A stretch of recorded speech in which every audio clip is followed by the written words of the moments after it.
बे जोंनि 38 भैरबकुंड ब्लक कमिटिनि मावख'आव जों दिनै नोंथांमोनखौ बेहाय हांख्रायनायनि गुबै जाहोना जाबाय जोङो उदालगुरि जिल्ला कमिटिनिफ्राय खावलायदों नोंथांमोनखौ जे जोंनि बे 38 नं भैरबकुंड ब्लक कमिटिनि सासे गोख्रों मावथि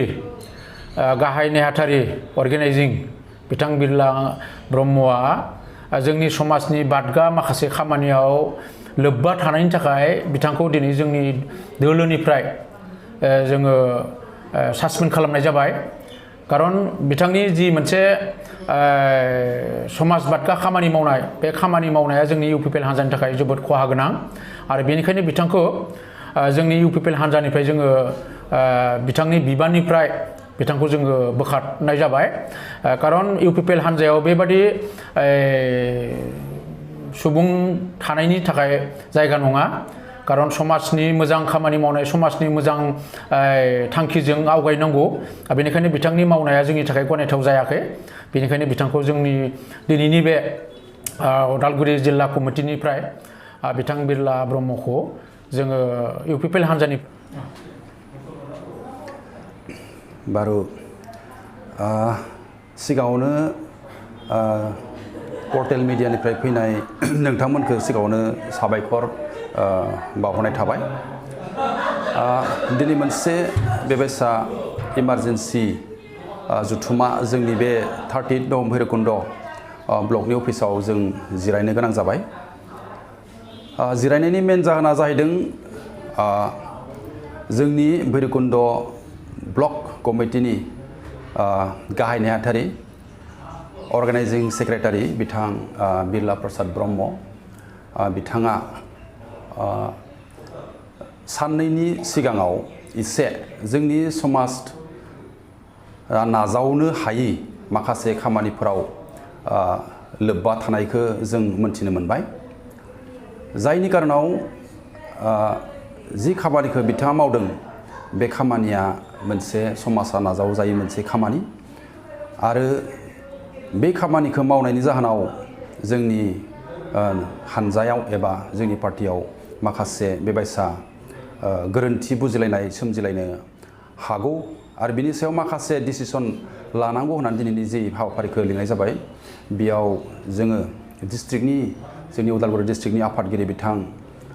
बसुमतारी सार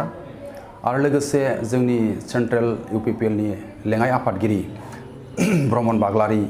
बिथां सार बिथांमोननि नुजाथिनायाव मोनसे बिदि जुथुमा जिरायनाय जाबाय आरो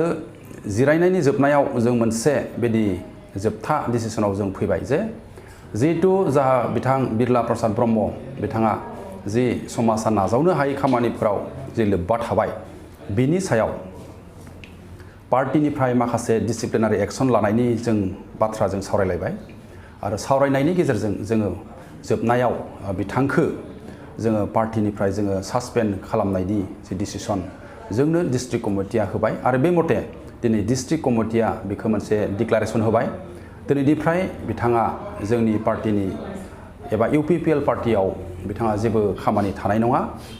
आरो बिथाङा एज ए सेक्रेटारि हिसाबै बिथाङा मोनसे बिबानाव थानो हानाय नङा एबा जोंनि पार्टियाव बिथाङा थानो हानाय नङा। बेनिखायनो जोंनि भैरबकुंड ब्लक कमिटिनि जानानै आं रायजो राजानिसिम खावलायहरनाय थाबाय जि गोरोन्थि बिथाङा खालामबाय बिनि थाखाय जों माने ब्लक जानानै जोंबो निमाहा बिनाय थाबाय आरो रायजो राजाफोरनिसिम खावलायनाय थाबाय जाहाथे गोरोन्थि बुजिलाया। जिहेतु जोंनि पार्टियाव बेबायसा जोंनि समाजा मोजां मोनै खामानिफ्राव लोब्बा थानाय मानसिखौ जों लाखिनायनि जेबो बेबायदि सोंलु फैया। बेनिखायनो जोङो इमिडियेट बिथांनि सायाव जों एक्सन लानाय जाबाय आरो बे एक्सन दिनै जोंनि डिस्ट्रिक्ट कमिटिया मोनसे प्रेस मिटनि गेजेरजों डिक्लारेसन होबाय जे बिथांखौ बे पदनिफ्राय बोख्लायनाय जाबाय होननानै। बेसेनोसै, गोजोन्थों। পোনপ্ৰথমে আজি বড়োলেণ্ড SM নিউজ পোৰ্টেল নিউজক মই প্ৰথমতে ধন্যবাদ জ্ঞাপন কৰোঁ। আজি অতি দুখৰে আমি এই প্ৰেছ মিটটো দি আছোঁ কাৰণ আজি আমি ইয়াত উপস্থিত আমাৰ district high command, block committee, central committee, vice president, UPPL TLCC chairman আৰু এক্সিকিউটিভ সকলো একত্ৰিত হৈ আজি ডিষ্ট্ৰিক্ট কমিটিয়ে এটা নিৰ্ণয় দিছে, যিহেতু আমাৰ সাংগঠনিক সাধাৰণ সম্পাদক শ্ৰী বিৰলা প্ৰসাদ ব্ৰহ্ম তেখেতৰ এটা অসামাজিক কামত লিপ্ত থকাৰ বাবে তেখেতে হাইকমাণ্ড ডিষ্ট্ৰিক্ট বডিয়ে ছাছপেণ্ড কৰা হৈছে আৰু যেতিয়ালৈকে পাৰ্টিৰ স্বাৰ্থৰ ক্ষেত্ৰত, সামাজিক স্বাৰ্থৰ ক্ষেত্ৰত যেটা আমাৰ পাৰ্টিৰ মাজত